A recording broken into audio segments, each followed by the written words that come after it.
अक्षय तृतीयेच्या शुभमुहूर्तावर मुंबईतील प्रसिद्ध श्री सिद्धिविनायक मंदिर येथे दागिन्यांचा लिलाव आयोजित करण्यात आलाय। दरम्यान या लिलावांमध्ये भक्तांची प्रचंड गर्दी या ठिकाणी पाहायला मिळते। मंदिरात गणरायाला अर्पण करण्यात आलेल्या सोनं चांदीच्या दागिन्यांचा हा विशेष लिलाव होता। या लिलावामध्ये सहभागी होण्यासाठी मोठ्या संख्येने भाविक सकाळपासूनच मंदिर परिसरामध्ये दाखल झाले होते। अक्षय तृतीया हा दिवस अत्यंत शुभ मानला जातो।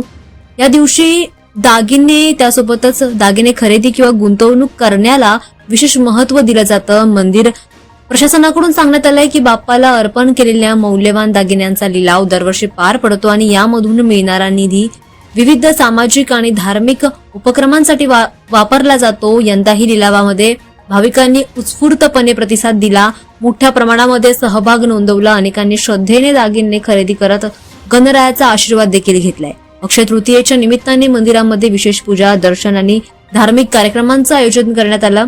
दिवसभर भक्तांची मोठ्या प्रमाणामध्ये गर्दी या ठिकाणी असल्याचं पाहायला मिळतं।